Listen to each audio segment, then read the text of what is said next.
Oui. Bonjour, bienvenue à toutes et à tous à cette table ronde sur le financement donnée dans le cadre du parcours entrepreneurial sismique. Cet atelier a été pensé en conséquence pour compléter les programmes des incubateurs montréalais. Pour cette session, les incubateurs participants sont ceux de l'Esplanade, du Coopératon et de District 3. Ce parcours est financé par le secrétariat à la jeunesse et il est constitué de 3 ateliers, dont le premier a été donné il y a quelques semaines sur la thématique des formes juridiques. Le prochain sera donné sur la thématique de la gouvernance démocratique et sera donné le 18 novembre. Je vous y invite. Mais revenons bien sûr à cet atelier aujourd'hui. Les objectifs de cet atelier sont de vous présenter les différentes options de financement offertes par les différentes organisations, mais aussi de comprendre les différentes postures à adapter selon le style de bailleur de fonds à qui vous avez affaire. Permettez-moi de vous expliquer le déroulé de l'événement. Alors, tout d'abord, nous allons faire un premier tour de table, mais non pas avec nos panélistes, mais avec vous, les entrepreneurs. Donc, on va prendre 1, 2 ou 3 exemples selon le temps et pour connaître votre projet et les raisons pour lesquelles vous êtes ici aujourd'hui. Nous allons par la suite, bien sûr, faire un tour de table avec nos panélistes que je cuisinerai avec le plus grand des plaisirs. Il y aura 2 périodes de questions. La première, de façon très générale, à la fin de l'événement, où est-ce que, de façon ouverte, vous allez poser vos questions à nos panélistes. Et en deuxième lieu, si jamais vous le désirez, vous allez pouvoir passer dans des breakout rooms pour parler à nos différents panélistes de votre projet à vous. Par la suite, donc, je vous inviterai aussi, j'ai oublié de mentionner, mais tout au long de l'événement, je vous inviterai à poser vos questions dans le chat. Donc, si on a l'occasion, on va être en mesure de répondre à la question immédiatement. Sinon, nous allons y revenir à la fin. Donc, sans plus attendre, je vais vous présenter nos panélistes aujourd'hui.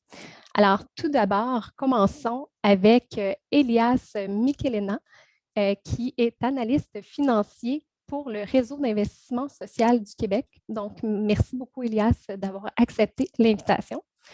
Pour suivre cette table ronde, nous avons Javier Vaquero, qui est directeur des services conseils chez PME Montréal Centre S. Il va s'occuper donc du volet régional. En troisième lieu, nous avons la chance d'avoir Didier Fleury de la Caisse d'économie solidaire Desjardins. Il représentera donc le volet institutionnel. Et nous avons aussi la chance aujourd'hui d'avoir Aude Belzile, qui est directrice des activités philanthropiques pour la Fondation J. Armand Bombardier. Donc, bonjour Aude. Et la dernière personne, mais non la moindre, quand j'ai discuté de ce projet-là, de faire une table ronde, on m'a dit que ce serait vraiment intéressant d'avoir quelqu'un en sociofinancement. Donc aujourd'hui, nous avons la chance d'accueillir sur la table Noémie Gravel-Saint-Denis, qui est responsable à la coopération pour l'organisation La Ruche. Donc, merci beaucoup d'avoir accepté l'invitation. Donc, je vous avais parlé tout à l'heure que je voulais inviter quelques entrepreneurs à parler de leur projet. Je ne sais pas s'il y aurait 1 ou 2 entrepreneurs qui seraient volontaires de nous parler de la raison pour laquelle ils sont ici aujourd'hui et de leur projet. Si c'est le cas, peut-être mentionner dans le breakout rooms et ouvrir votre micro et votre caméra. C'est toujours le moment à savoir est-ce qu'il y a quelqu'un qui va se mouiller. On est super gentils, on va vous accueillir, ça va être le fun. Bon, si ce n'est pas le cas, je vais donner encore un petit... Est-ce qu'il y a quelqu'un dans le chat qui est en mesure d'écrire s'il y a un intérêt à discuter de son projet? Bon, malheureusement, Didier, on ne pourra pas entendre immédiatement les entrepreneurs, mais j'aurais essayé. J'aurais vraiment essayé, j'aurais donné tout ce que je peux. Donc, on va commencer avec la table ronde, puis j'espère qu'au moment des questions, vous allez être en mesure de poser vos questions et j'espère qu'on va répondre à vos questions aujourd'hui. Alors, on va commencer avec la première question aujourd'hui. Le but vraiment de cette question-là est de comprendre l'écosystème de financement et des différentes possibilités de financement. Alors, la question est simple. Présentez-moi votre organisation, donc un peu la mission de l'organisation, ainsi que le cadre dans lequel vous octroyez du financement aux entreprises d'économie sociale. Et pour commencer la table ronde, je vais donner la parole à Elias. Elias, c'est à toi. Merci Sophie, merci pour l'invitation. Donc, le risque, réseau d'investissement social du Québec, c'est un fonds qu'on appelle le capital de risque à but non lucratif. Et on finance en fait depuis presque 25 ans des entreprises d'économie sociale, OBNL, Coop, dans les 4 coins du Québec. Et qui sont aussi durant tout le cycle de vie de l'entreprise. Donc, on a des produits dédiés au prédémarrage, démarrage, croissance, consolidation et même redressement. Donc, on fait aussi l'analyse pour d'autres fonds de l'écosystème, comme la FIUCI du chantier de l'économie sociale. Donc, on pourrait voir le risque un peu comme un petit acteur, mais qui est très connecté dans l'écosystème avec tous les autres partenaires. Concernant le type de financement, on octroie essentiellement des prêts directs, sans garantie, et d'habitude avec un moratoire de capital. Donc, on se veut vraiment complémentaire dans le montage financier et souvent, on joue le rôle de couvrir le besoin en fonds de roulement ou certains besoins, la portion non garantie d'autres investissements comme les équipements, les améliorations locatives, etc. Par rapport au montant, on a de produits qui s'adaptent là, allant de 1 000 $ jusqu'à 150 000, dépendamment du stade de développement de l'entreprise, la nature du projet. Il y a toute l'information qui est disponible sur notre site Internet. Et si ça vous intéresse de connaître un peu plus de détails de chacun des produits, on pourra le faire dans un deuxième temps pour laisser du temps à mes collègues.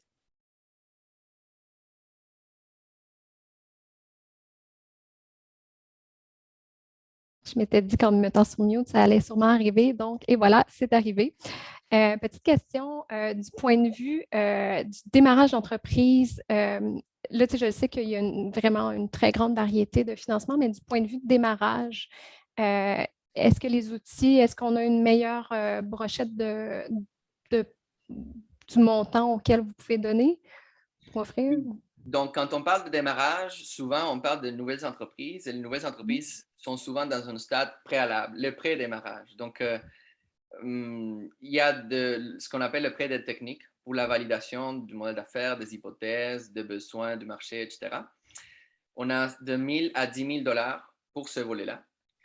Puis ensuite, pour le pré-démarrage, on parle des entreprises qui n'ont pas encore réalisé des ventes commerciales sur une période maximale de 3 ans. Donc, on a jusqu'à 100 000 $ pour ce type ce profil d'entreprise. Après, une fois que l'entreprise a ouvert ses activités commerciales, le montant est plutôt limité entre 20 000 et 50 000 par projet, jusqu'à 100 000 par entreprise, mais ça prendrait 2 projets séparément. Puis, on a un nouveau produit qui s'appelle le fonds de transition, qui est fait pour répondre un peu aux besoins des entreprises qui sont en relance après les impacts de la COVID, donc qui doivent se transformer pour s'adapter aux nouvelles réalités. Avec ce produit-là, il y a jusqu'à 150 000 $ en intervention. Parfait. Puis ça, c'est parce que dans le fond, les entrepreneurs n'ont pas de poser de questions, fait que moi, je me permets d'en poser. Je suis vraiment désolée, je vais vous cuisiner un peu plus. Tu as dit le mot moratoire de capital. Moi, personnellement, c'est un terme que je ne connais pas. Est-ce que tu pourrais m'expliquer c'est quoi le moratoire de capital? Effectivement. On peut le voir comme une espèce de congé sur le remboursement. Donc, c'est une période pendant laquelle il n'y a aucun capital qui est remboursé sur le prêt. Donc, seulement la portion des intérêts est chargée. Ça permet à l'entreprise d'utiliser cet argent-là pour son projet d'investissement, pour son développement, le temps que les bailleurs de fonds peuvent permettre d'être plus patients et permettre à l'entreprise d'élever les ailes avec le projet. Merci beaucoup, Elias, pour cet éclaircissement-là. Je vais me coucher encore plus intelligente ce soir. Alors, maintenant, ça va être au tour de Javier de répondre à la question et de se faire cuisiner. Alors, Javier, c'est à toi. Bonjour tout le monde, puis merci Sophie pour l'invitation au panel. PME Montréal, c'est un réseau d'organismes qui ont hérité le mandat de développement économique des anciens CEDEC et CLD en 2015. Donc aujourd'hui, on est un réseau de 6 pôles qui sont distribués, qui agissent sur toute l'île de Montréal. Puis comme je disais, notre mandat, c'est d'accompagner et de financer les entrepreneurs et les projets entrepreneuriaux qui nous sont présentés. pour parler un petit peu plus du cadre de financement, PME Montréal octroie des prêts et des subventions dans le cadre de l'économie sociale. Donc, les entreprises d'économie sociale sont admissibles à nos prêts classiques qui sont un peu semblables au risque ou à Desjardins. Nous, on ne finance pas le redressement d'entreprise, par contre, on finance surtout la croissance et la commercialisation, soit des innovations, d'exportation, des choses comme ça. Sinon, dans le cadre de l'économie sociale, on a un fonds de subvention qui est le Fonds de développement de l'économie sociale. C'est des subventions allant jusqu'à 50 000 $ par année et entreprise. Encore là, on finance des projets. Comme ce sont des contributions qui sont non remboursables, souvent ils vont agir plus comme levier dans les premiers stades de l'entreprise. Donc, vous avez entendu que l'IAS, au risque, ils font surtout la croissance. Ils ont aussi des prêts de démarrage et de pré-démarrage. Mais disons que nous, on agit surtout pré-démarrage, démarrage avec ces subventions-là lorsque l'entreprise n'a pas encore démontré sa capacité de remboursement. Je dirais que c'est pas mal ça. Je ne sais pas si tu as des questions, Sophie. C'était super clair. Puis, bien que je cherchais des questions à te poser, j'en ai absolument aucune. Donc, merci beaucoup, Javier. Parfait. Je suis preneur. Merci. Et maintenant, je vais passer la question à Didier Fleury. Donc, Didier, quels sont les produits de financement que vous octroyez à la Caisse d'économie solidaire de Desjardins? C'est à toi. Tout d'abord, bonjour à tout le monde et merci pour l'invitation. La Caisse d'économie solidaire, en fait, ça fait partie du mouvement Desjardins. Ça fait 50 ans qu'on existe. On est souvent qualifié de prêteur traditionnel, c'est-à-dire qu'on offre, nous, des produits financiers qu'on retrouve dans la plupart des institutions financières, à l'exception près qu'on est spécialisé en entrepreneuriat collectif et donc en économie sociale et solidaire. Ça fait une grosse différence quand vient le temps d'accompagner des entreprises OBNL ou coopératives qui ont besoin d'un prêt à un moment donné, là, que ce soit pour acquérir des actifs ou autres.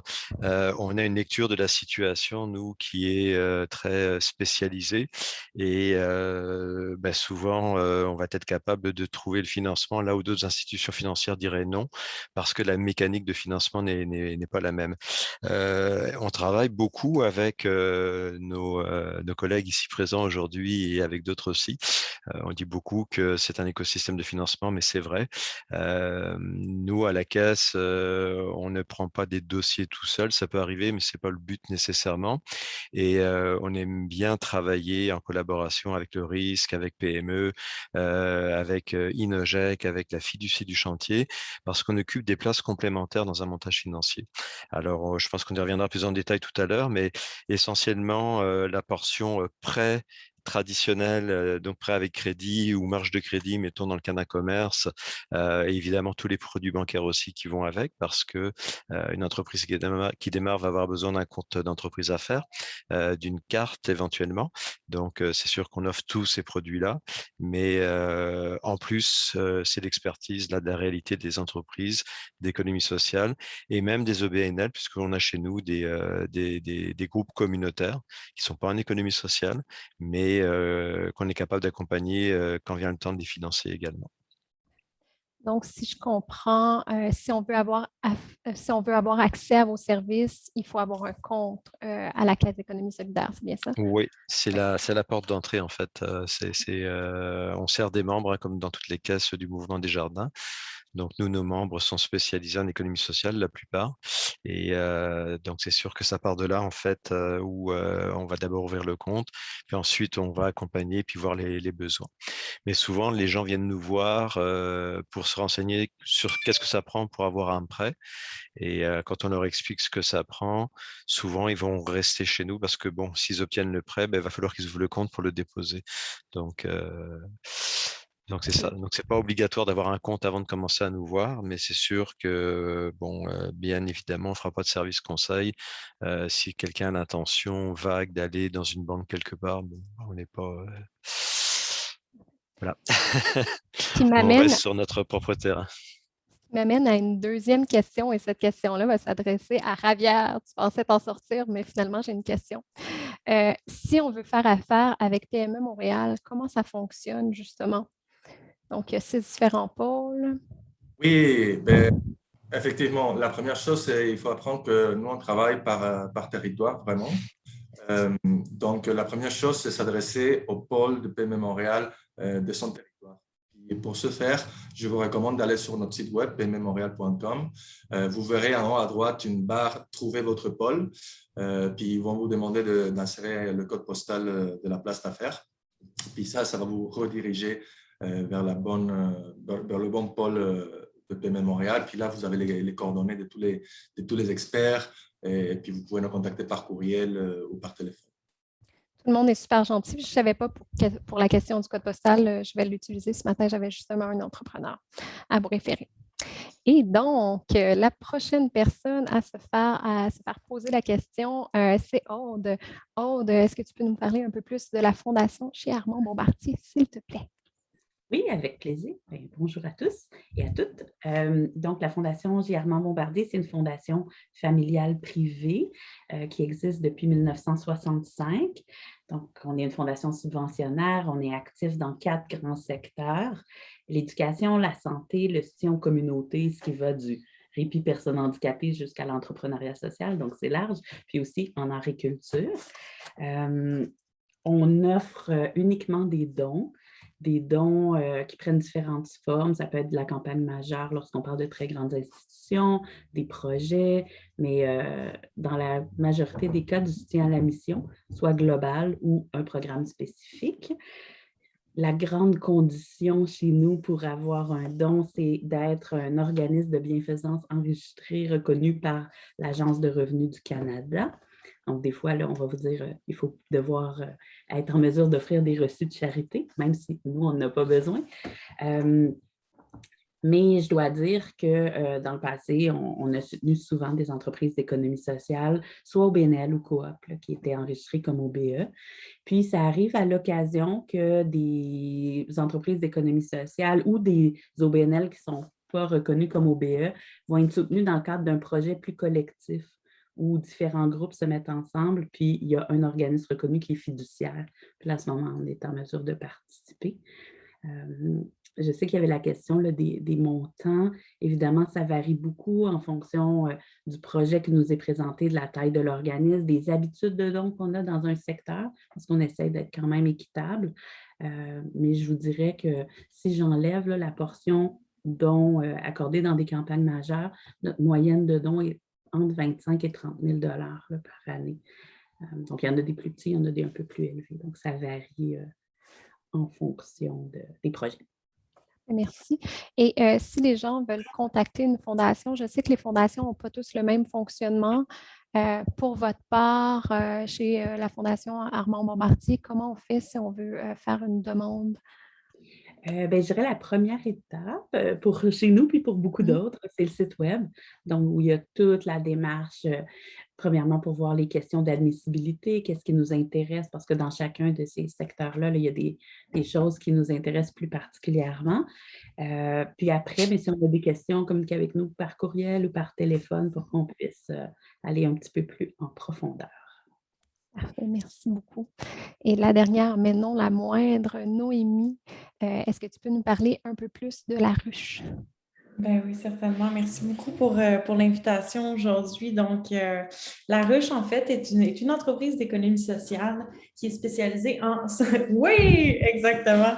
Donc, qui est spécialisée en sociofinancement. Donc, le sociofinancement, c'est quoi? C'est vraiment de présenter son projet sur une plateforme virtuelle, donc la plateforme qui s'appelle laruchequebec.com. Et sur cette plateforme-là, on présente le projet. On se fixe un objectif de temps, un objectif financier à atteindre, et là, c'est la communauté qui contribue au projet. Donc, à la ruche, on appelle ça, on se distance un peu du financement, du sociofinancement, on se dit une plateforme de financement participatif, parce que vous verrez à travers le panel, on va vous présenter les avantages de faire campagne sur la ruche, mais aussi qu'est-ce qui nous différencie des autres plateformes de sociofinancement qui sont internationales. Eh bien, la première, c'est qu'on est québécois, mais aussi la raison pour laquelle est-ce qu'on se dit un financement participatif, c'est que c'est bien plus que du sociofinancement. C'est bien plus que de solliciter la communauté pour financer un projet, parce qu'à La Ruche, on est en communication avec un écosystème entrepreneurial, un écosystème qui est aussi dans le financement traditionnel. Par exemple, on travaille quotidiennement avec la Caisse d'économie solidaire, on travaille de manière générale aussi avec le mouvement PME Montréal. Je sais qu'on a des très beaux liens avec vous dans la région de Montréal. Donc, c'est vraiment cet écosystème-là qui se veut de référer vers des acteurs financiers et des sources de financement additionnelles à la campagne. Sur une campagne de financement participatif, comment est-ce qu'on fait campagne? Bien, c'est en affichant son projet. On va chercher à offrir des récompenses, donc des contributions en échange de l'argent qui est donné. Donc, certaines personnes peuvent faire un don à votre projet pour financer votre entreprise d'économie sociale, comme ils peuvent, par exemple, acheter en pré-vente votre produit. On peut acheter des expériences uniques, des services que vous allez offrir. Donc, c'est un super beau levier pour valider votre clientèle, pour valider certains produits. Donc, c'est vraiment, on dit souvent que c'est une étude de marché vivante parce qu'on va mettre à travers la plateforme cette expérience-là que vous allez vouloir vendre. Mais il y a des fois aussi, c'est pour financer un projet bien spécifique. Des fois, c'est des événements, donc on pourrait mettre des billets. Donc, vous comprenez qu'on peut vraiment financer tout type de projet, peu importe si vous êtes en étape de démarrage, de croissance ou événementiel, par exemple. Vraiment, en mettant un projet sur La Ruche, ce qui est important, c'est qu'on comprenne bien votre projet et que la communauté veut embarquer dans votre folie entrepreneuriale. Super, oui, il faut un peu de folie pour entreprendre un projet, peu importe sa forme juridique.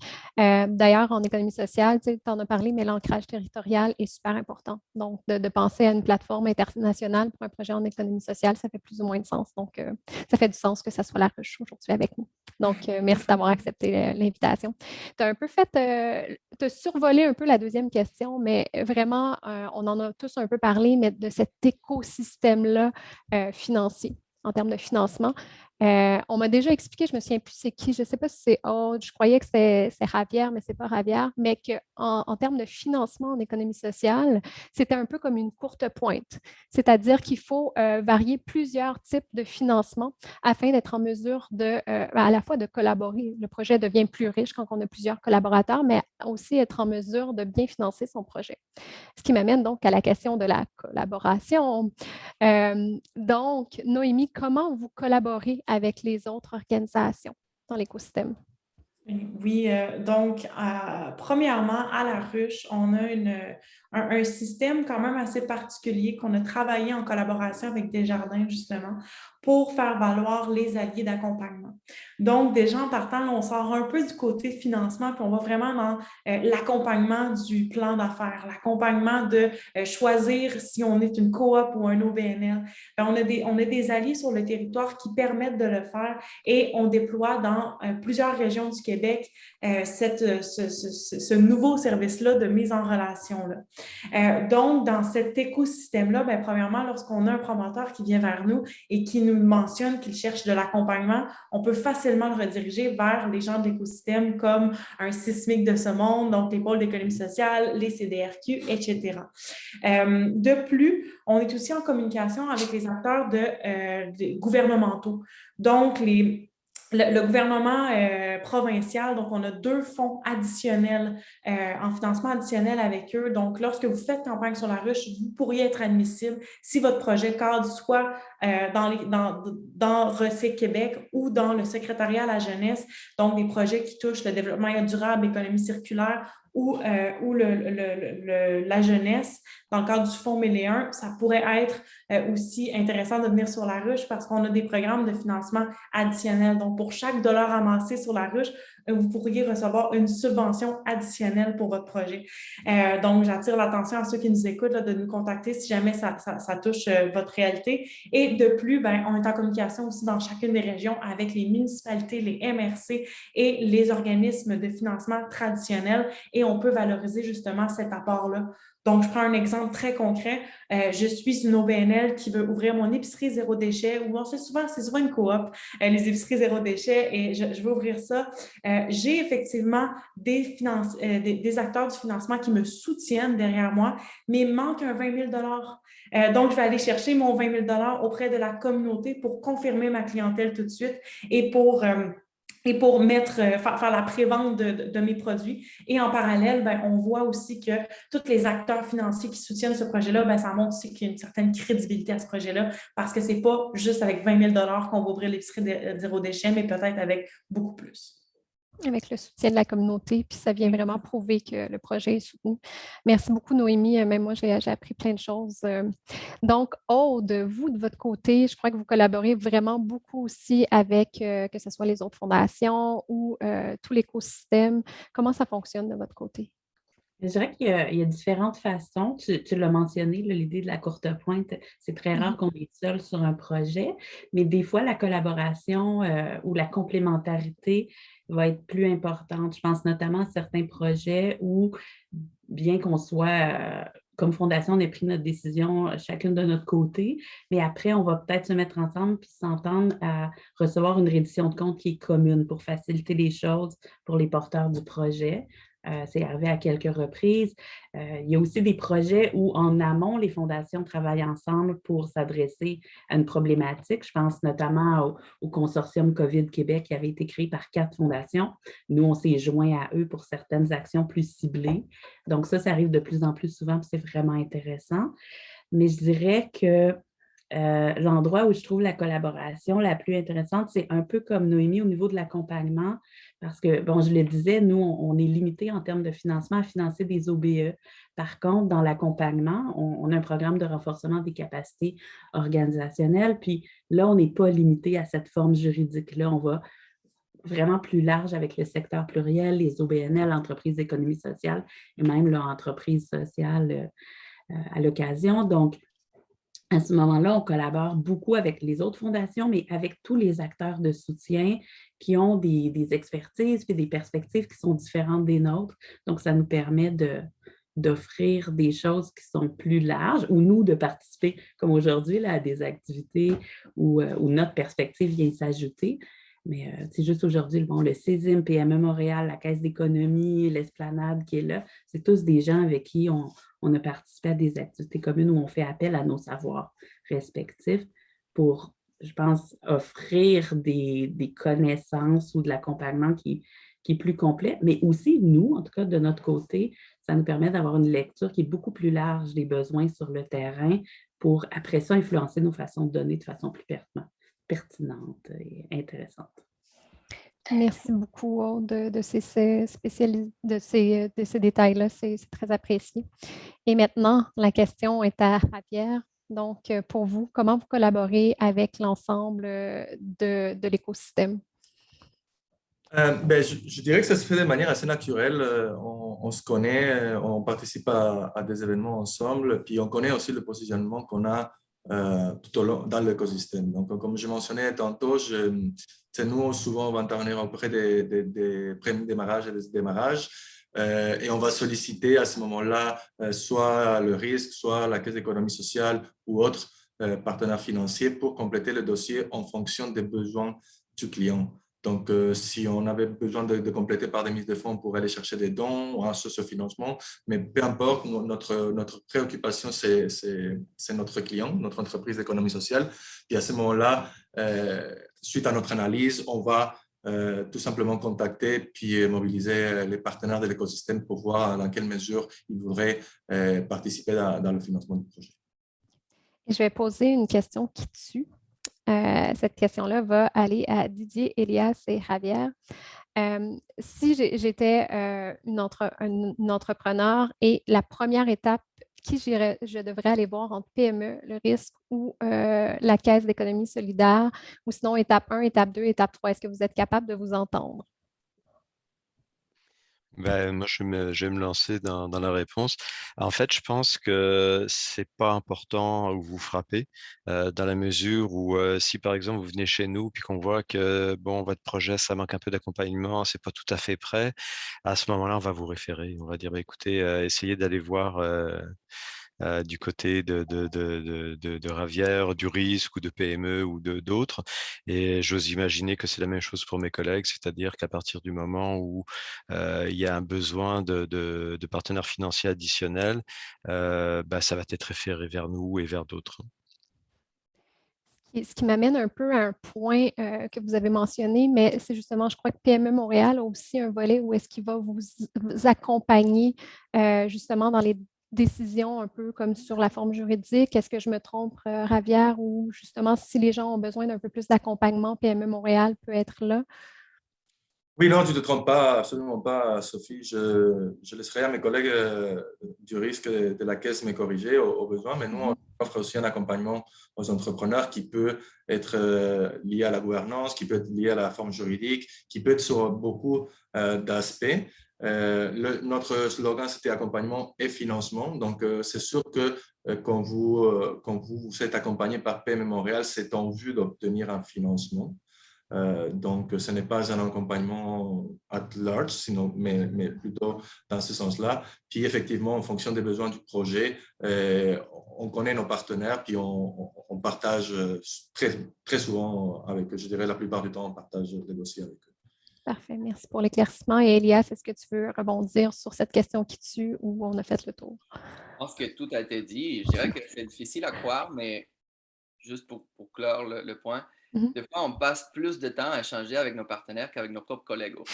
Et même plus en contexte de télétravail, juste pour que vous fassiez une image de la nature de notre travail de collaboration. OK. Merci beaucoup. Donc, j'ai une deuxième question qui tue. Ce matin, j'ai été contactée par un entrepreneur. Il me disait, oui, mais côté financement, j'ai cru comprendre que pour une coopérative, c'est plus difficile. Ce qui m'amenait à la fameuse question, est-ce qu'il y a une différence en termes de financement entre la coopérative et l'OBNL? Et la dernière fois que j'en ai discuté avec Didier, mais on m'a dit que c'était plus une question d'impact. Donc, Elias, je vais te laisser la parole en premier pour cette question qui tue, à savoir s'il y a vraiment une différence en termes de financement entre une OBNL et une coopérative. Et par la suite, on va passer à Didier. Parfait. Bien, vu que la question va être répondue en 2 étapes, je pense que je vais commencer peut-être par la partie la plus générale, là, dire que peut-être la question de OBNL Coop, c'est plus d'abord une question de gouvernance à se poser, même avant la recherche de financement. Donc, essentiellement, c'est quoi la question essentielle? C'est le rôle et le pouvoir que les différentes parties prenantes vont avoir dans la prise de décision. Donc, nous, au risque, on analyse une entreprise d'économie sociale, que ce soit OBNL ou Coop, c'est une entreprise d'économie sociale.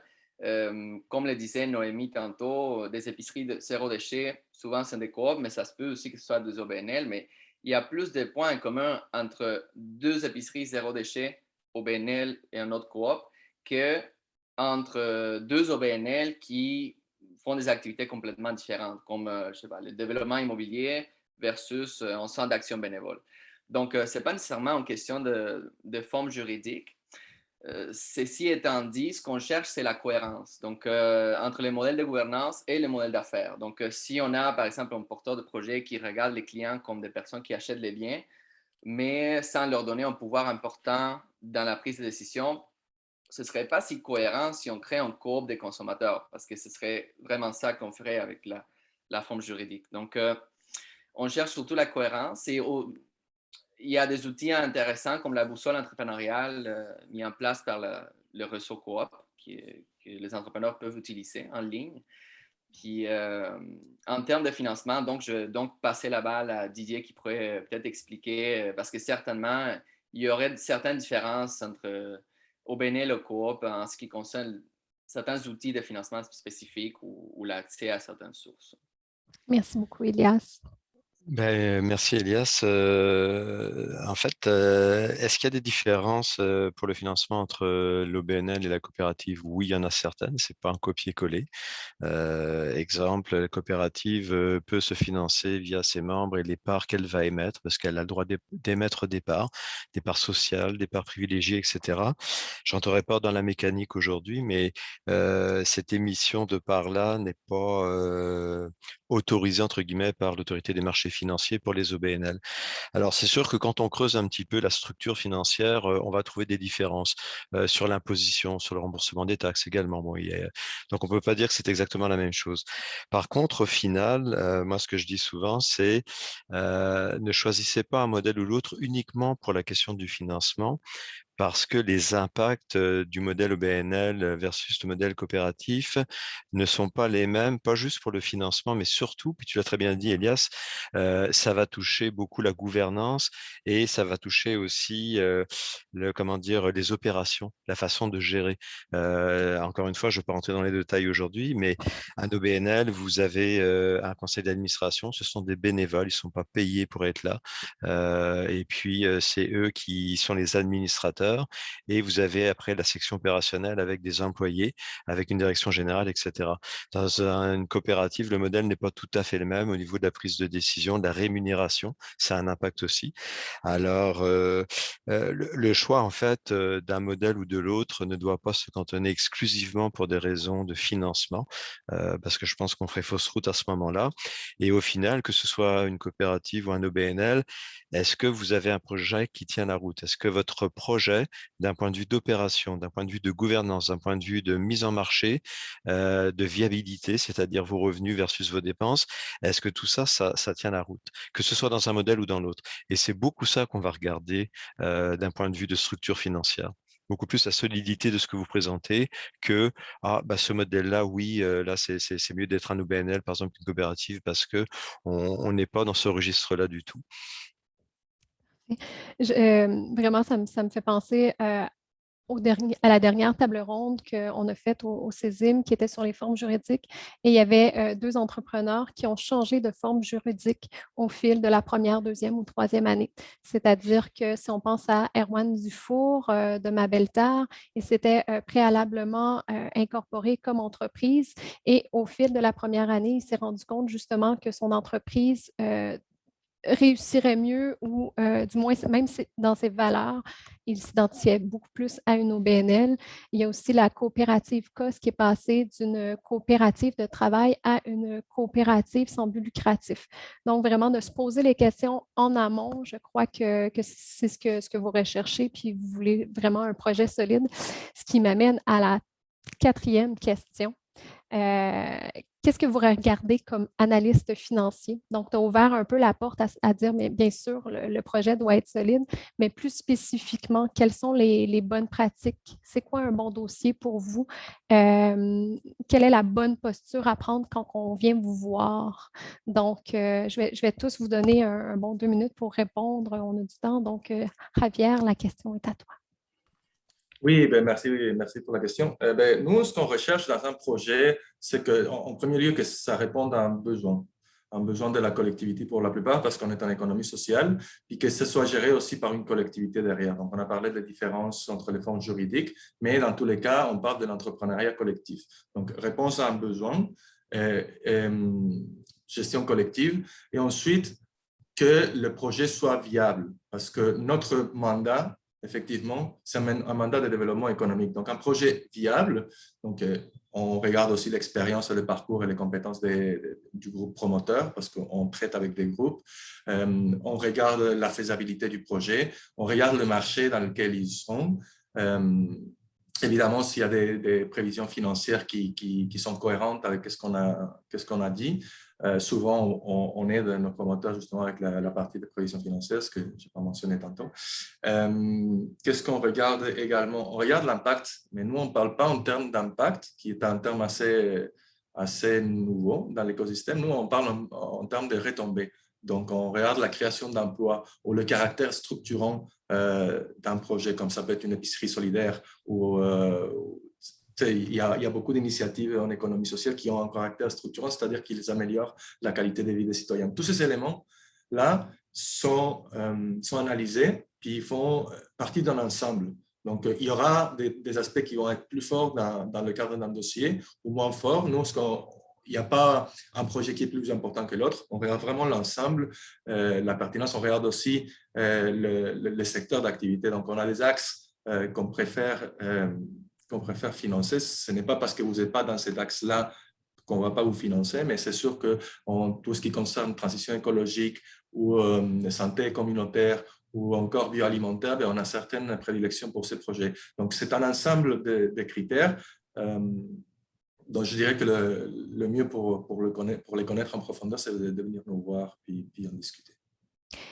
Pour un entrepreneur, c'est quand même difficile d'évaluer son propre impact. Est-ce que vous les aidez à évaluer leur impact ou quels sont vos outils? La question pour moi? Oui. Oui, je continue avec toi, excuse-moi. Comme je disais, nous ne sommes pas une organisation qui regarde l'impact comme un des critères. Okay. Je mentionnais qu'on parle en plus j'ai mal compris. Retombées économiques. Okay. Donc, les retombées économiques sont beaucoup plus faciles à estimer. Okay. On parle de création d'emplois ou du caractère structurant. Donc, si on parle par exemple d'une épicerie solidaire, on peut parler du nombre de paniers qui ont été vendus par année ou du nombre de personnes qui sont en dessous du seuil de pauvreté qui ont bénéficié de cette initiative solidaire, par exemple. Mais oui, tout à fait, on leur aide à quantifier les différents impacts qu'ils pourraient avoir. Parfait. Et Elias, est-ce que tu as des points à rajouter? Comment vous évaluez, vous, de votre côté, vos projets? C'est essentiellement les mêmes éléments. On les appelle peut-être différemment, dépendamment du bailleur de fonds, mais au risque, par exemple, on voit l'entreprise économie sociale avec deux dimensions. Donc, il y a une dimension association, qui est tout ce que Javier disait là, la gouvernance, le membership, le conseil d'administration, les impacts sur la communauté, la réponse aux besoins de la collectivité. Puis, il y a le volet entreprise en affaires, qui comprend le volet marché, le volet opérationnel, les ressources humaines, les conditions de travail et la partie finance, qui est souvent le résultat de toute cette réflexion-là du modèle d'affaires, où ce qu'on va voir vraiment, est-ce que c'est un projet viable et capable de rembourser les prêts.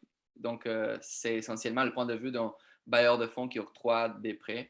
Donc, on dépend du remboursement pour pouvoir donc réinvestir ces sommes-là et faire en profiter à d'autres entreprises. Donc, je dirais qu'au-delà de l'entreprise, on regarde aussi le projet particulièrement parce qu'il peut avoir une entreprise excellente avec un historique super bon, mais des fois, peut-être le projet n'est pas suffisamment validé, le besoin n'est pas suffisamment validé, peut-être que ça peut mettre l'entreprise dans le pétrin. Donc, on se garde toujours cette séparation entre l'entreprise et le projet.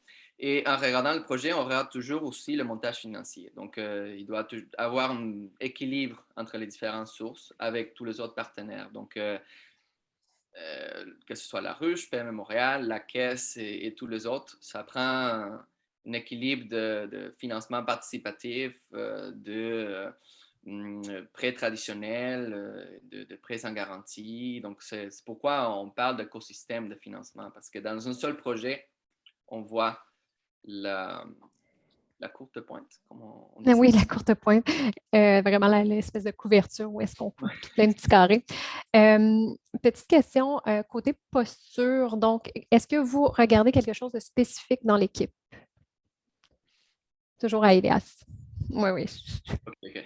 C'est horrible, je sais. On regarde beaucoup de choses dans l'équipe, donc la facilité de collaboration, l'ouverture, la résilience, l'écoute, donc la capacité de prendre des rétroactions et ajuster le modèle d'affaires, la conscience d'avoir une vision long terme, la cohésion dans l'équipe, les compétences, donc les expertises autour de la table. Et quand on parle d'équipe, c'est important aussi de différencier les ressources humaines qui vont être dans les opérations. Comme le disait Didier tantôt, il y a une équipe qui est dans les opérations. Et il y a aussi le conseil d'administration, que dans les cas de certaines organisations, ce n'est pas la même chose. Donc, on veut aussi que l'ancrage dans les milieux soit reflété dans les diversités de compétences qui sont autour du conseil d'administration, par exemple. Ça va faire un peu la différence entre une entreprise d'économie sociale versus une entreprise privée, c'est que dans le temps difficile, une entreprise d'économie sociale est ancrée dans son milieu. Il y a beaucoup de contributions financières et non financières qui viennent de l'avant, aider l'entreprise à passer à travers les temps difficiles. Donc, c'est pour ça qu'on regarde toutes ces qualités-là dans l'équipe promotrice. Super, merci. Oui, la gouvernance démocratique est toujours vraiment un point d'ancrage en économie sociale. Et Didier, tu étais supposé de passer en deuxième, mais on dirait que je t'ai gardé pour la fin de cette question. Non, mais c'est bien, tout a été dit. Fait que... Donc, Non, aurais-tu quelque chose à rajouter? J'aimerais rebondir rapidement sur ce que Ravière nous a dit tout à l'heure et sur la différence entre les retombées et l'impact. Moi, ça me paraît vraiment important. En économie sociale, ça fait plus de 25 ans qu'on roule avec une structure qui s'est organisée au Québec, le gouvernement, des subventions, des outils financiers en parallèle, le chantier d'économie sociale, etc. Donc, ça fait plus de 25 ans qu'on défend l'idée que d'un point de vue entrepreneurial, on peut avoir des entreprises qui répondent à des besoins qui ne sont pas répondus ailleurs, ni au privé, ni avec le public ou le parapublic, et que non seulement ces entreprises-là peuvent avoir un impact, avoir des retombées sociales, mais qu'en plus, économiquement, elles peuvent tenir la route et être autosuffisantes. C'est un peu le principe de base. Où je m'en vais avec ça, ça fait 25 ans qu'on parle de retombées, parce que l'expérience nous a montré que des retombées, des fois c'est mesurable, des fois ça ne l'est pas mesurable. Des fois on voit que par exemple la création je dis n'importe quoi, mais mettons d'un café dans une zone plus difficile, dans un quartier de Montréal, ça a aidé, ça est devenu un point de repère pour les jeunes, ça peut être une maison des jeunes qui ouvre un service d'insertion, peu importe. Mais ça, là, le chiffrer, c'est bien beau le quantitatif, mais ça ne fait pas tout. Et l'impact, c'est à la mode. C'est arrivé il y a peut-être une dizaine d'années, vraiment depuis 5 ans, là, depuis qu'on a découvert que la vocation économique pouvait aussi faire du bien aux individus. On s'est mis à parler d'impact et on en parle à tour de bras, puis on investit avec des investissements d'impact, du financement d'impact. Une des limites de l'impact, c'est que ça prend 2 choses. Ça prend une cible et une mesure. Et ça, je critique pas, mais je veux simplement dire que ça devient restrictif par rapport à nous, comment on a l'habitude de fonctionner. Et c'est pour ça, dans le milieu de l'économie sociale, en tout cas chez nous, je ne sais pas pour mes collègues, mais on se questionne énormément. On a essayé, on a fait des tentatives de se dire, bon, est-ce qu'on est capable de quantifier davantage les impacts avant le financement et tout? Et non, en regardant vraiment comment ça fonctionne pour comment dire, les entreprises d'impact, entre guillemets, on passera à côté de plein de retombées, de bénéfices, mais qu'on peut pas intégrer. Je ferme la parenthèse pour en parler des heures, mais c'est important comme nuance. Oui, non, je pense Et qu'on puis, ce qu'on regarde, je vais synthétiser ce qu'ont dit mes collègues, on regarde tout. Le projet, la cohésion. Et j'aime bien ce que Elias a rajouté à la fin, la deuxième question. On regarde le technique, le mécanique, mais on regarde l'humain aussi. Puis c'est avant tout une question de relations humaines. Je ne suis pas en train de vous faire un trip Flower Power. Là, je suis juste en train de vous dire que si on va de l'avant dans du financement, on va tisser une relation. C'est-à-dire qu'il devrait y avoir une relation de confiance d'un bord et de l'autre. Et ça, on est quand même ce qu'on est, on est des humains. Donc, on se regarde, on s'observe avant de dire oui ou de… Et ça, c'est le côté, je dirais, d'observer un peu le profil d'entrepreneur qu'on a en face de nous. Alors, tu l'as très bien mentionné, Elias. Est-ce que, par exemple, j'ai quelqu'un qui m'arrive avec un projet à 5 millions, qui est enthousiaste sur les retombées sociales de son projet, qui va avoir un CA de 47 personnes, mais pour l'instant, il est tout seul? Pour moi, ça dit des choses différentes que, par exemple, 3 personnes qui viennent en même temps, qui ont un projet beaucoup plus modeste, qui ne cherchent pas beaucoup d'argent, etc. Mais j'ai 3 personnes en face de moi, j'en ai pas une. Et déjà, là, ça envoie des messages. Donc, en ces temps de pandémie, ça a été moins évident, mais il y a tout le côté non dit, justement. Non dit dans les documents, non dit dans le montage financier, non dit par les gens, mais qu'on est capable de décoder. C'est sûr, quand on fait ça à distance, c'est moins évident, mais c'est un aspect dont on parle très peu, voire jamais, mais qui est très important, au-delà de tout le reste, évidemment, qui doit être présent. je vois absolument tous les panélistes qui font comme Donc, je crois que c'était un très bon apport. Merci beaucoup.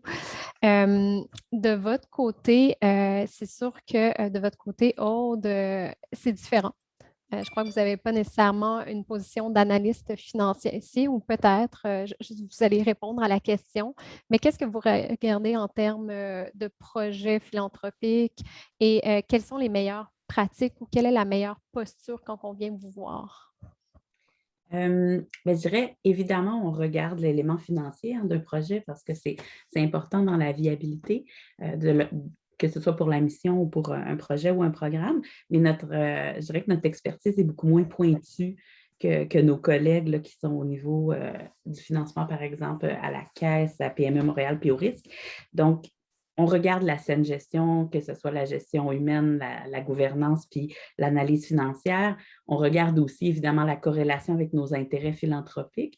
Mais au-delà de ça, je dirais, puis il y a beaucoup de choses qui ont été évoquées déjà, là, mais est-ce que les besoins auxquels l'organisme cherche à répondre ont été bien ciblés?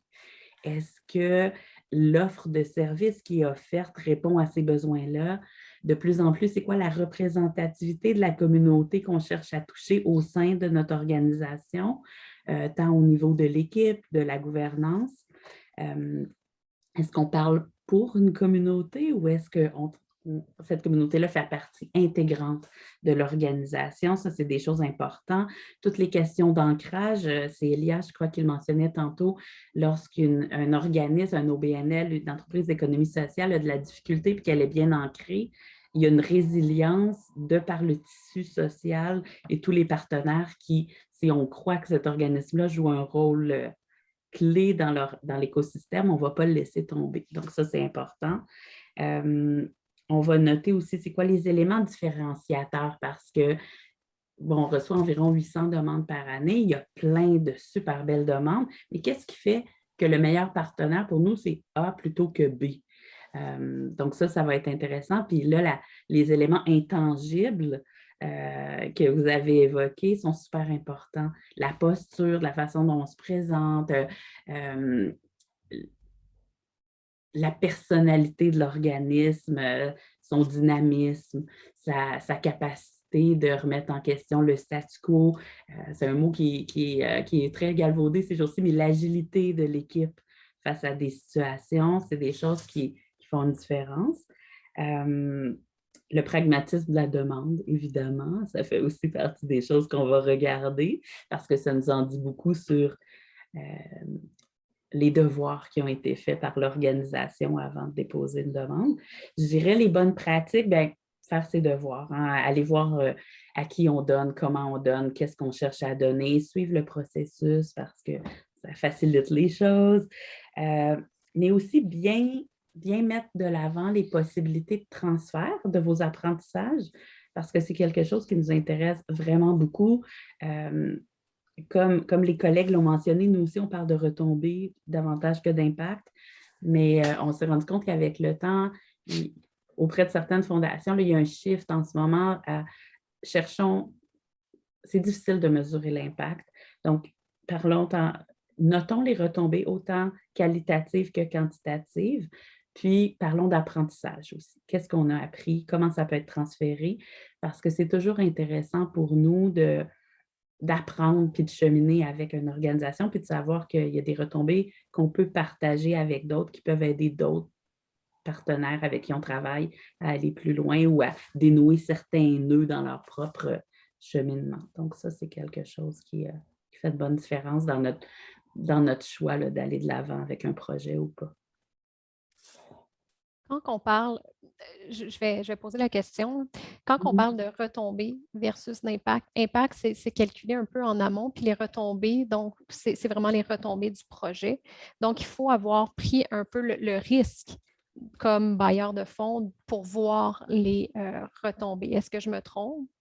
Et nous, souvent, lorsqu'on va discuter avec une organisation, surtout la première fois qu'ils viennent nous voir, on va parler de retombées anticipées souvent. Okay.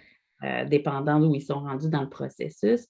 Puis la réalité, c'est qu'on est très conscient qu'il y a plein de choses qui se passent en cours de route. Ça se peut que les retombées qu'on a anticipées, ce n'est pas ça qui arrive à la fin d'un projet pilote ou d'un lancement d'un programme, parce qu'on a appris plein de choses, puis on va devoir s'ajuster.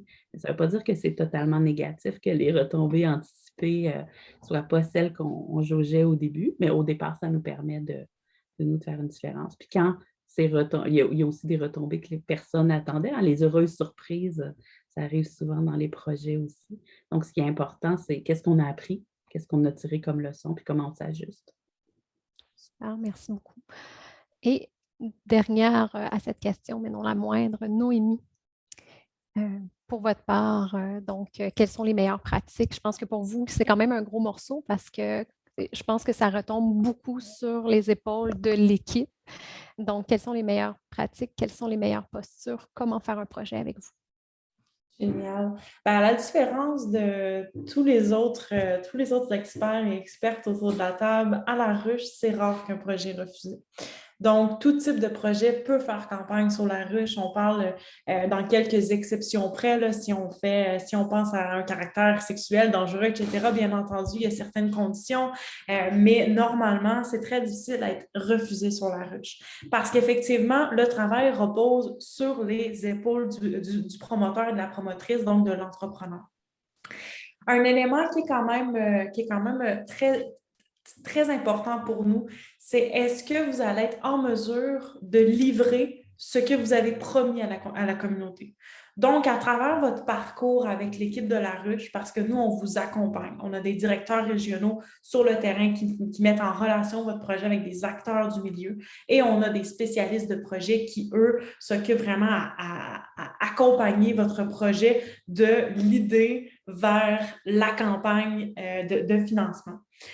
Et nous, c'est vraiment l'élément qu'on regarde. Si on juge qu'il y a peut-être un risque de vous mettre dans une posture délicate, je prends un exemple très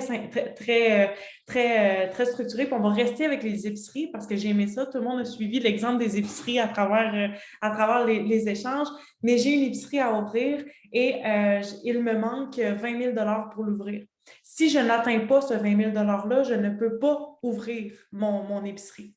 Donc, si je décide de faire une campagne de 10 000 $, mais que j'ai mentionné à la ruche que malheureusement, je ne peux pas ouvrir si je n'ai pas mon 20 000 $, on va peut-être le mentionner puis accompagner le promoteur pour lui mentionner, écoute, c'est peut-être plus stratégique pour toi de faire une campagne peut-être un peu plus élevée, de mieux la préparer, qu'on travaille en amont à préparer des listes d'envoi pour cibler des personnes qui pourraient contribuer, de bien penser aux récompenses qu'on offre à travers la plateforme pour penser vraiment stratégie, s'assurer peut-être qu'on ait un gros bailleur de fonds qui contribue en amont à la campagne. Et là, on va parler de stratégie marketing, etc., pour s'assurer d'atteindre le 20 000 $. Parce que si on s'avance et qu'on ne réussit pas, bien malheureusement, les gens ont peut-être acheté une carte cadeau pour dépenser dans l'épicerie zéro déchet. Et si malheureusement, l'épicerie n'ouvre jamais, on est dans un risque, puis c'est vraiment le promoteur qui prend ce risque-là. Donc, nous, en amont, on est vraiment là pour le ou la diriger dans une bonne campagne, dans une campagne qui va être saine aussi pour le développement de son entreprise. À ça, j'ajouterais aussi, les meilleures pratiques, là, c'est d'être prêt à s'investir dans une campagne de financement participatif. Si on est prêt à s'investir, ça veut dire qu'on va potentiellement accepter l'accompagnement de la ruche. On va accepter aussi d'aller cogner aux portes avant même de lancer la campagne parce qu'on ne se le cache pas. Ça reste très demandant de faire une campagne de financement participatif. Ça peut être super prometteur. On a vu des exemples d'entreprises qui cherchaient un 20 000 $ qui ont avancé un 100 000 $ parce que finalement, la campagne était vraiment très, très mobilisatrice. Mais ça, c'est des gens qui travaillent en amont, qui préparent bien leur campagne, qui s'assurent d'avoir une vidéo qui parle, une campagne qui est claire. L'accompagnement que la ruche offre, c'est vraiment pour cadrer toutes ces étapes-là. Et ce qui est super intéressant, puis tu le mentionnais tout à l'heure, Sophie, en économie sociale, il y a cette proximité-là, cette proximité territoriale-là, le fait de mobiliser notre communauté, de valider auprès de la communauté si on a une raison d'être ici. Et donc, avec la campagne de financement participatif, on peut vraiment aller chercher englober tout ça et le mettre à profit dans une campagne qui vous rapporte au final de l'argent. Et ce qui est super intéressant, c'est que par rapport aux plateformes internationales connues, l'accompagnement qu'on va vous offrir à travers fait en sorte que notre plateforme, La Ruche, est quand même a un taux de réussite. Je pense que cette année, on est près de 80 ce qui est très, très bon par rapport à la moyenne mondiale qui est de 20 donc, n'ayez pas peur de vous fixer un objectif ambitieux. On est certain que vous allez être en mesure, si vous le voulez, d'y arriver. Wow, des super beaux résultats. Noémie, je pense que je t'ai beaucoup économisé, je t'ai pas beaucoup cuisiné. J'aurais 2 questions qui tuent pour toi. Vas-y. Moi. La première, combien de temps en amont il faut penser une campagne de sociofinancement à la ruche? C'est une question effectivement qui tue parce qu'on a des exemples d'entreprises qu'on accompagne pendant des mois et je suis certaine que tout le monde aura un petit sourire en coin actuellement en se disant effectivement, on a tous des entreprises qu'on accompagne depuis très, très longtemps, etc. Et on a d'autres promoteurs qui ça prend quelques semaines et c'est déjà là. Tout dépend de avant d'arriver à la ruche, donc quel est le travail qui a été fait en amont? Une personne qui arrive pour se renseigner sur le financement participatif, je vous dirais, ça risque d'être au moins quelques mois. Parce qu'on a quand même une stratégie de marketing à faire et à mettre en place. Quelqu'un qui est quand même familier avec les campagnes de financement participatif, ou du moins qui est à l'aise avec le marketing, etc., on a vu des campagnes en moyenne se faire en 2 mois. C'est très rare des promoteurs qui viennent nous voir et qui lancent la semaine d'après, 2 semaines après. De toute manière, on ne leur conseillera pas ça nécessairement parce qu'ultimement, on veut qu'ils réussissent. Donc, on va vraiment, on ne veut pas mettre des bâtons dans les roues si, bien entendu, on a besoin de l'argent rapidement. On est flexible, mais nous, notre objectif, c'est de les accompagner pour qu'ils puissent réussir leur objectif. Fait que, on va dire un 6-2 mois. C'est bon, je me doutais que c'était une question qui tuait. Je m'en doutais. Ouais. Deuxième question qui tue, elle tue, je pense, un peu moins, mais c'est sûr qu'un des succès clés, selon moi, pour un projet de sociofinancement, c'est vraiment la fameuse vidéo. Donc, qu'elle parle, qu'elle soit accrochante. Combien il faut penser financièrement pour une telle vidéo? Et est-ce que vous offrez des outils d'accompagnement très spécifiques ou vous référez des gens, des En entreprises? fait, écoute, on dirait que c'est presque prévu. Hier, on a fait un webinaire sur les vidéos. Justement, on s'est associé avec une entreprise qui montre comment faire une vidéo à peu de budget avec le cellulaire. On a des super beaux exemples de campagnes qui ont été montées pour 0 $. Donc, vraiment, des campagnes qui ont utilisé leur cellulaire, qui avaient un bon cellulaire. L'important, c'est le son, la visibilité et est-ce qu'on comprend clairement en l'espace d'1 minute et demie votre projet. On ne veut pas savoir concrètement tout ce qui se passe derrière. On veut être capable de comprendre rapidement qu'est-ce que vous faites, pourquoi vous le faites et qui vous êtes derrière ça. Mais par rapport à la vidéo, moi, ce que je suggère personnellement quand j'ai des entrepreneurs qui sont dans l'innovation et que là, on vient chercher un petit côté, là, et c'est nouveau, je ne le sais pas, je leur suggère d'investir un peu d'argent parce que ça reste que le côté de convaincre. Donc, tu sais, on parle de l'épicerie zéro déchet, on connaît ça. Mais après ça, si on parle d'une invention quelconque, bien là, c'est peut-être un peu plus difficile. Fait que là, dans ce temps-là, je leur suggère d'aller investir un peu. Mais on a vu de très, très belles campagnes avec un budget de 1 000 $. Super, merci pour l'information. Il y a une question qui est posée dans le chat que je trouve vraiment pertinente, que je n'ai pas soulignée, qui est est-ce qu'une campagne participative, comme avec la ruche, peut être utilisée comme levier?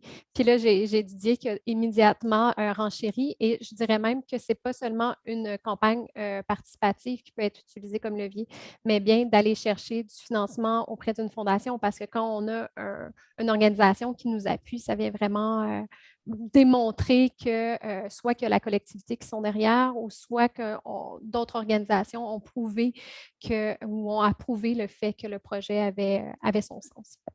Mais je ne sais pas si quelqu'un d'autre désire rebondir, soit Javier, Elias ou Didier sur cette question-là. J'y allais rapidement, mais elle est centrale. Et puis, moi, j'en veux pour preuve la façon dont l'arrivée de la ruche, par exemple, a changé notre perception dans le monde des bailleurs de fonds traditionnels. Je ne sais pas si c'est la même chose pour mes collègues, mais je donne un exemple rapide. Il y a 10 ans, 15 ans, des fois, je recevais, moi, des projets. Puis, mise de fonds. Comme promoteur, on n'a pas grand-chose. On a peut-être un 3 000, 4 000 $. Bon, OK. Mais comment vous allez réussir? Parce que là, je regarde vos états financiers, je fais l'analyse, puis il manque un 15 000 à chaque année, là, sur les 3 premières années. Et j'avais souvent la réponse: «Ah, mais tu sais, notre projet, il est super hot, on est vraiment connu, puis il y a plein de gens qui sont derrière nous. Fait qu'on va faire une levée de fonds 1 fois ou 2 par année». Puis alors ça, personnellement, je détestais ces réponses-là parce que moi, là, je ne suis pas capable de prouver quoi que ce soit avec ça. Mais par expérience, je sais qu'à chaque fois qu'on me sortait ça, ça foirait, ça marchait pas. Bon, et les campagnes, des fois, on en faisait un peu. Ou des campagnes qui fonctionnaient très bien, on ramassait 15 000 $, mais ça avait coûté 12 500 pour l'organiser. Bon, bénéfice net. Ce qui a changé avec l'arrivée, par contre, de la ruche, c'est qu'il y a une structuration pour les promoteurs potentiels du marché de la levée de fonds. Et pour nous, c'est rassurant. Alors, effectivement, comme le décrivaient mes collègues, quand moi je vois, par exemple, un montage financier, puis mise de fonds, campagne de sociofinancement, la ruche, 10 000 $ ou 12 000 $ déjà là, je fais OK, c'est bon. Ça, c'est une étape. Il y a une démonstration d'ancrage avec la communauté, etc. Mais ça, sans la structure d'accompagnement qu'on connaît maintenant, il y a 10 ans, on l'analysait différemment et d'avoir une place ou de compter trop sur des levées de fonds, c'était un point faible dans un montage financier. Alors que maintenant, ça peut devenir un point fort. Ouais, si je peux juste ajouter à ça, ce qu'il faut comprendre aussi, c'est que nous sommes des organismes qui sont dans le portrait depuis un petit moment. Et puis, les initiatives comme le sociofinancement, puis le fait que ça soit approprié par une entreprise d'économie sociale québécoise, ça nous aide aux bailleurs plus traditionnels à s'adapter aux nouvelles réalités. Parce que nous, en tant qu'employés, on le voit, mais après, il y a toute une culture de l'organisation. On a des ententes avec nos divers bailleurs de fonds, etc. Donc, ça prend plus de temps à être changé, mais on est très content, on est très reconnaissant que ces nouvelles initiatives, on a mentionné le mot impact tantôt, c'est une initiative qui est très louable, dont l'objectif, c'est de quantifier pour aider à démontrer certains aspects d'un projet d'affaires. Donc, toutes ces initiatives comme le sociofinancement, les nouvelles approches, nous, on est super contents, puis on est aussi content que ce soit en économie sociale que ça arrive. Donc, voilà. Ouais. Super. Et il y a Aude aussi qui aimerait rajouter son mot. Mais ce que je trouve intéressant avec le sociofinancement qui prend davantage de place, évidemment, nous, dans nos modèles de financement, l'injection de fonds par l'organisation, c'est moins présent pour nous. Par contre, on parle beaucoup de diversification des sources de financement.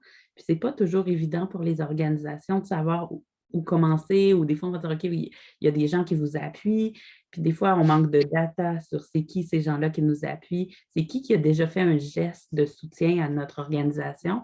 Avec l'arrivée du sociofinancement, je pense que ça, c'est beaucoup plus concret pour les organisations.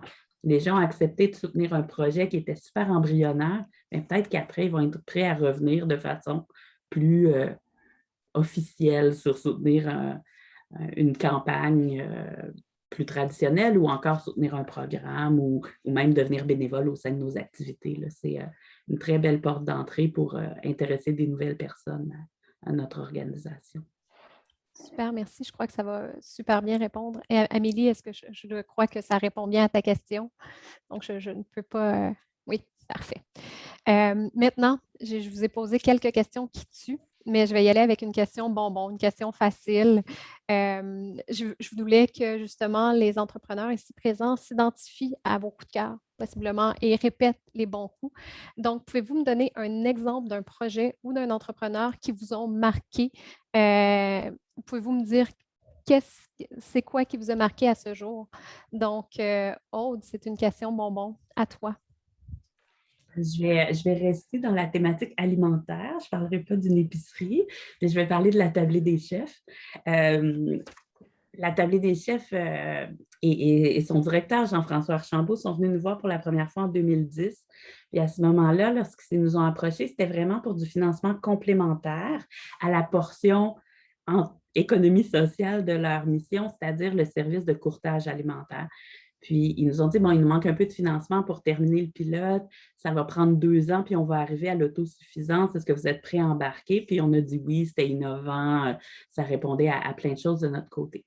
Les 2 ans sont arrivés. Ils ont répondu vraiment là, à leurs objectifs. Ils étaient autofinancés, ce programme-là, après 2 ans. Mais on avait appris à se connaître. Puis, maintenant, on connaissait bien la force de l'équipe, ses possibilités. Puis, on avait aussi appris indirectement à voir qu'est-ce que l'organisme faisait de façon plus large. Puis eux aussi, bien, ils se sont rendus compte de nous, ce qui nous intéressait. Puis ils sont revenus nous voir avec un projet qui, cette fois-ci, ne serait jamais autofinancé, c'est-à-dire des ateliers culinaires pour les gens qui vont quitter les centres jeunesse. Ça ne s'autofinancera jamais. Puis même avec les retombées qu'on peut avoir avec le service de courtage, on n'arrive pas à le couvrir à 100%. Donc, depuis ce temps-là, c'est ce qu'on soutient chez eux. Depuis 2010, on a terminé le courtage en 2012, puis là, on est passé à un soutien annuel plus régulier pour un autre programme. Donc ça, c'est intéressant. Puis c'est rare qu'on est là aussi longtemps, mais ce programme-là ne cesse d'évoluer. Il ajoute toujours des choses qui amènent des retombées de plus en plus grandes. Donc, c'est pour ça qu'on est encore là aujourd'hui. Fait que je pense que de bien saisir toute la portée de l'appui qu'une organisation peut avoir comme financeur. Là, des fois, le financement, il peut changer avec le temps. Je pense que c'est une force d'une organisation. Donc, c'est Jean-François le cofondateur, c'est bien ça? Jean-François Archambault, oui. Jean-François Archambault. Donc, il ne vous a pas oublié, donc il ne vous a pas traité comme ami oublié, c'est bien ça? Non. Puis Jean-François et toute son équipe, là, vraiment, ils sont très bons pour donner des nouvelles, autant informelles que formelles, sur leur réussite. Ça fonctionne bien. Je vais faire le lien tout à l'heure vers ce que vous avez fait comme atelier, comme table ronde sur le financement. Mais une chose que tu mentionnais, Aude, c'est justement de ne pas vous oublier des suites d'un financement, c'est de donner des nouvelles. Et s'il y a une si longue relation qui s'est co-créée au fil du temps, c'est que Jean-François a eu et son équipe vous a donné des nouvelles à la fois formelles et non formelles. Merci beaucoup pour ce beau coup de cœur. Et la deuxième à répondre à cette question, bonbon, Noémie. Un coup de cœur pour vous. Écoutez, moi, je vais faire de la promotion pour une campagne actuellement en ligne. Donc, on a actuellement en ligne l'entreprise économique sociale qui s'appelle Retourne-y, qui est une coop de solidarité. Et Retourne-y a pour objectif de mettre en place un programme de retour de boîte à lunch. Donc, on le sait que dans le packaging alimentaire, on garde encore les alimentaires. On a beaucoup d'enjeux avec les déchets. Donc, ils veulent mettre en place des contenants réutilisables, consignés par les restaurateurs pour la livraison. Je donne cet exemple-là parce que ça illustre super bien l'écosystème dans lequel La Ruche est. Actuellement, cette entreprise cherche en financement participatif 20 000 $. Ils sont actuellement à 73 % et il ne reste plus que 8 jours. Donc, si vous désirez contribuer, vous pouvez encore le faire. Et en financement additionnel, donc des financements qui sont propres à La Ruche, mais additionnels à ce que la communauté offre, ils en ont pour 27 100 $. Donc, s'ils réussissent leur campagne, ils peuvent bénéficier d'encore plus d'argent que ce que la communauté peut leur donner. Donc, en tout et pour tout, c'est une campagne qui a un potentiel d'amasser un 47 000 $, même s'ils sont venus sur La Ruche juste pour un 20 000 $. Donc, on a la Caisse d'économie solidaire qui a injecté une bonification de 5 000 $. On a le fonds Moins C+, qui est un fonds d'appariement. Donc, pour chaque dollar amassé, le gouvernement donne une subvention de 50 sous. Donc, on peut présumer, donc pour 20 000 $, c'est 10 000 $ de subvention admissible. On a une subvention aussi de la CDRQ, qui est Coop Coup de cœur, qui est aussi unique à La Ruche. Et on a le défi Propulsion des Jardins avec le CQCM, qui est aussi une autre bourse de 10 000 $. Donc, on comprend que dans cet écosystème-là, cette entreprise-là, si elle réussit son objectif, elle peut vraiment atteindre un autre niveau. Donc, c'est vraiment un levier super intéressant pour la poursuite de leurs activités. Quel serait dans le fond, normalement, quand tu donnes un certain montant, il y a une espèce de cadeau ou un prix qui vient avec. Donc, si je mettais, par exemple, je ne sais pas c'est quoi, là, mettons 50 qu'est-ce qui vient avec? Pour Tant qu'à 50 surfer. tu as fait un cadeau à ton ami écolo.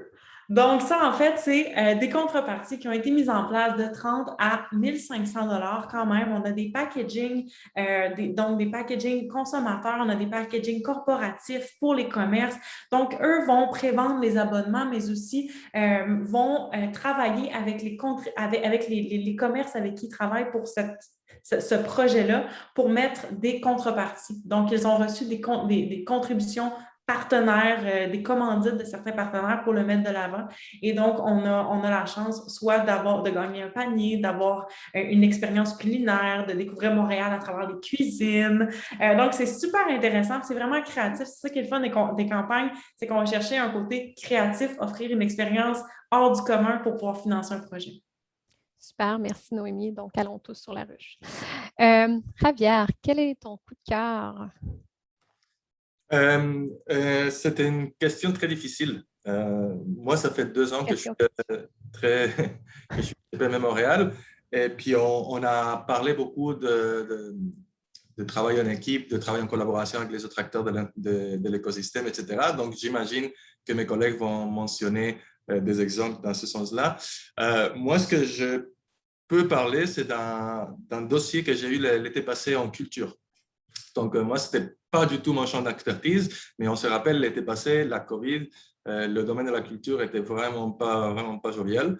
Donc, j'avais été contacté par une petite salle de quartier à Rosemont-Petite-Patrie, qui était une super belle ancrage de la communauté, l'espace Larisé, qui faisait de la programmation de nouveaux artistes, artistes émergents, artistes amateurs. Donc, encore là, c'est des retombées qui ne sont pas quantifiables aucunement, mais effectivement, ça faisait 6 mois qu'ils étaient fermés, ils ne pouvaient plus payer de salaire, la situation était, il faut imaginer, assez dramatique. Puis c'était le mois de juillet, donc le travail en partenariat, c'est moins évident à ce moment-là, donc j'ai pu quand même utiliser les plusieurs fonds d'urgence qu'on avait avec un caractère quand même assez exceptionnel. Ce ne sont pas des fonds qu'on travaille habituellement, mais on a pu combler les besoins immédiats de la salle, autant de fonds de roulement pour payer les différents besoins qu'ils avaient, et finalement octroyer une subvention une fois que tous ces besoins immédiats étaient plus ou moins réglés, octroyer une subvention vraiment pour la relance des activités. Ça incluait le développement de nouvelles, d'un volet d'activités scolaires. Ça incluait effectivement le réaménagement de la salle pour s'adapter à un format hybride.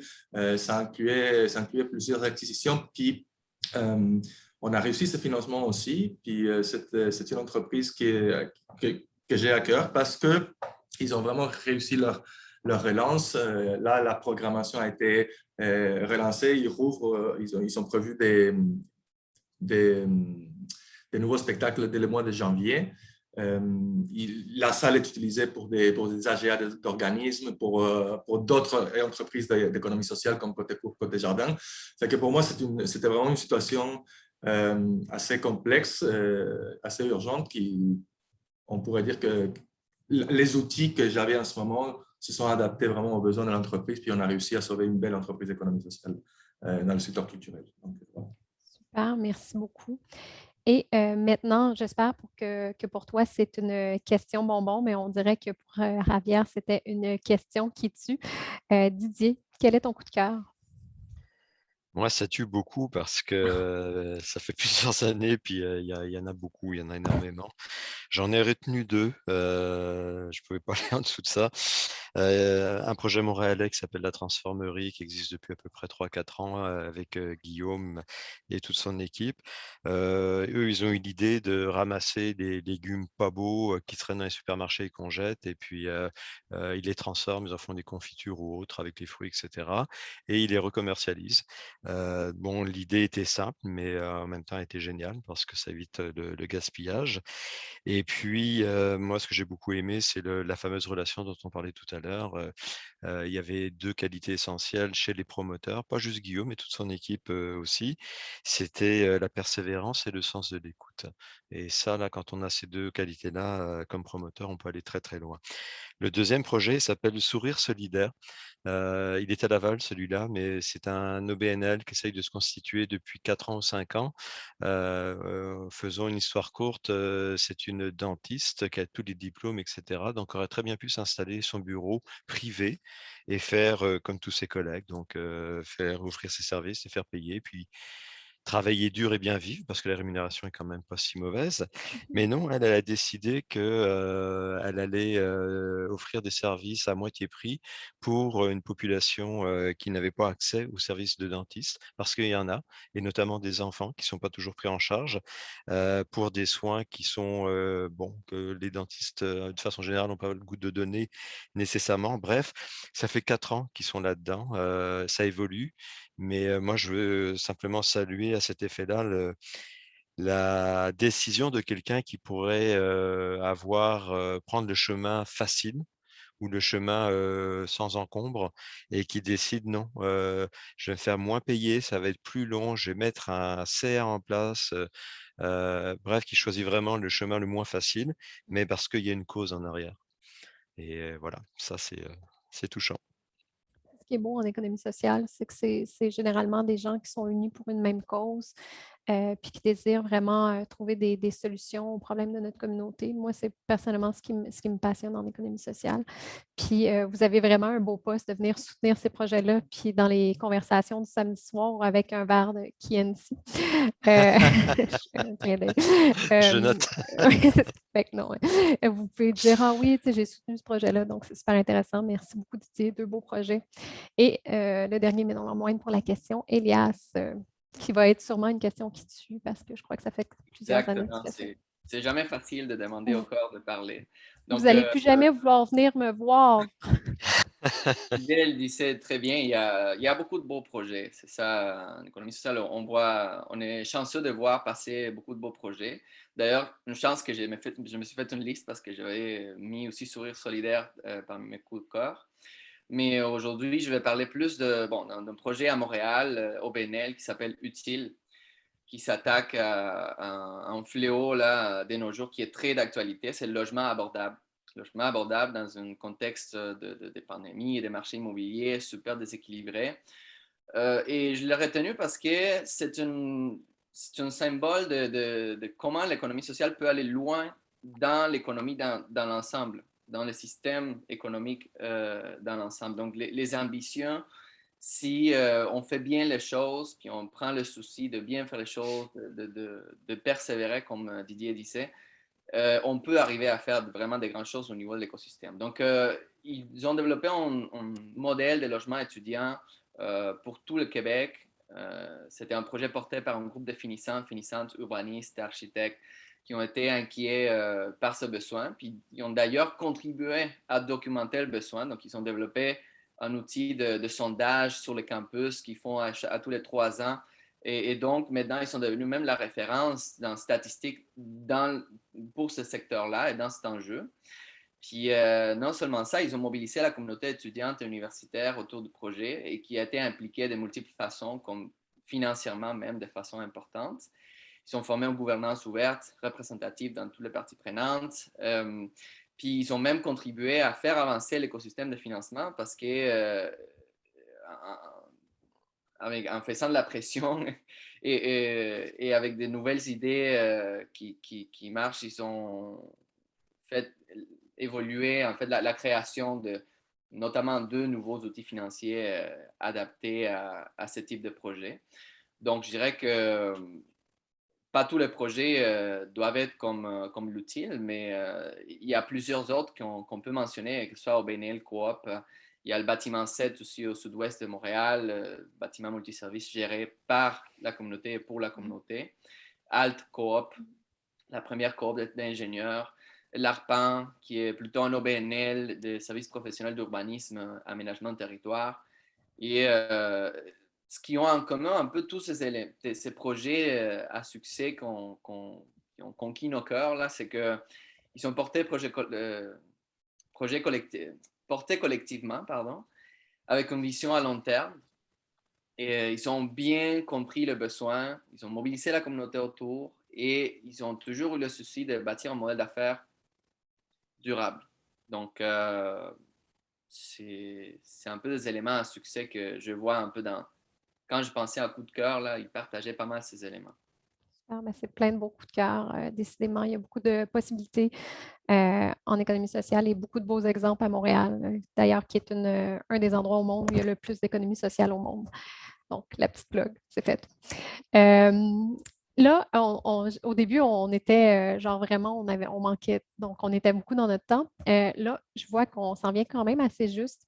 Donc, la dernière question, normalement, c'était la classique, donc de donner un conseil, mais je pense qu'on en a donné genre tout au long de la table ronde. Donc, je passerai directement aux questions. S'il y en a, j'aimerais vraiment entendre les participants. Je vous inviterai donc ceux et celles qui le désirent à ouvrir votre micro, ouvrir votre caméra ou tout simplement de poser la question dans le chat si vous le désirez. Donc, je vais laisser quelques instants à quelqu'un d'oser nous parler. On est super gentils. Je ne vais pas vous cuisiner, promis. Amélie. Bonjour, Amélie. Oui, bonjour tout le monde, ça va bien? Ça va bien, Oui. merci.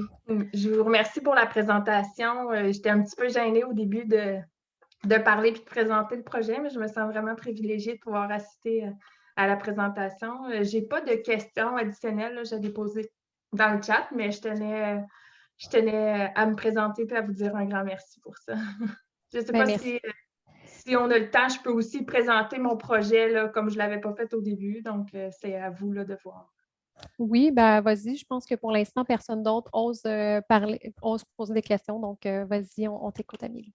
Parfait. Ben, en fait, moi, je suis là aujourd'hui, j'assiste avec 2 projets en tête. En fait, dans le cadre de mon emploi, on est un organisme à but non lucratif qui venons en aide aux enfants atteints d'une maladie rare et incurable.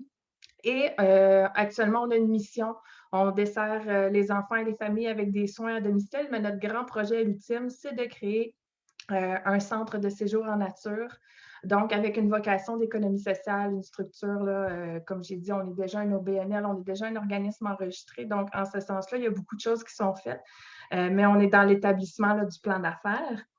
Et je suis aussi, là, parallèlement, membre cofondateur d'une école, ça c'est bénévolement, d'une école privée à Sherbrooke par la pédagogie par la nature. Donc, on va être la première école avec cette pédagogie pour le préscolaire et le primaire. Donc, j'ai vraiment essayé de prendre toute l'information pour ces 2 beaux projets-là là, aujourd'hui. Je me permets je sais que j'ai accompagné des projets un peu avec certains critères similaires. Est-ce que tu connais le programme en santé communautaire donné par l'Esplanade? Non, je vais me prendre Non? une note. Non. Mais si tu veux, moi, j'ai déjà tes coordonnées sur la base de données. Je vais me Oui. permettre de te contacter. Puis si tu veux, on va pouvoir échanger là-dessus. Mais sinon, après ça, je donne la parole à nos panélistes s'ils ont quelque chose à dire. Je voulais juste, ça m'a vraiment sonné une cloche. Donc, je voulais. Parfait. Certainement, Sophie, merci beaucoup. Je ne sais pas si quelqu'un aurait quelque chose à dire ou sinon, on peut passer. Il était 29. Donc, je veux remercier tous les participants et les participantes. 2, je veux tous vous remercier de vous être prêtés au jeu, les panélistes aujourd'hui. Merci Aude, merci Didier, merci Noémie, merci Elias, merci Ravière. Ça a vraiment été plaisant. Moi, je me suis bien amusée. J'ai cuisiné tout le monde. Je viens du domaine de la restauration, donc j'ai vraiment eu beaucoup de plaisir aujourd'hui. J'espère vraiment avoir la chance de discuter avec vous éventuellement. Je pense qu'on aurait tous pu passer 1 heure avec chacun d'entre vous. Je pense qu'il y aurait beaucoup plus de choses à dire sur le sujet. Des suites de ce panel-là, je vais envoyer un courriel à tout le monde. Pour connaître votre appréciation, à savoir qu'est-ce qu'on peut améliorer sur le sujet si on fait une 2e table ronde sur le sujet. Mais aussi, en même temps, je vais mettre les outils, entre autres, de la Fondation J. Armand-Bombardier, mais aussi de la Caisse d'économie solidaire. Je vais vous mettre les liens pour le risque et PME Montréal parce qu'il y a eu beaucoup d'informations, puis on va essayer tout simplement de vous donner l'information parce que la mémoire est une faculté qui oublie. Donc, je vous remercie beaucoup.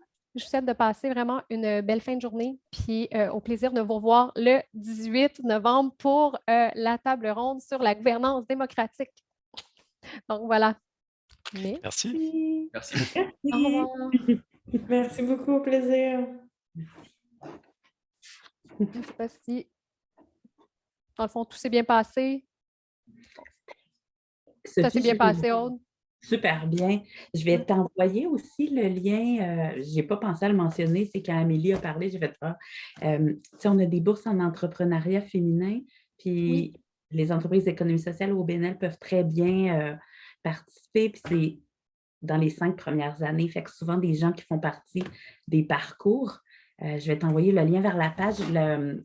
Ça s'en vient bientôt, l'ouverture des inscriptions pour déposer les dossiers. Merci beaucoup, Aude, de ta présence. Ce fut fort agréable et c'était réconfortant de t'avoir parce que je sais. Ça m'a fait plaisir. Pour moi, c'était vraiment un rappel aussi, de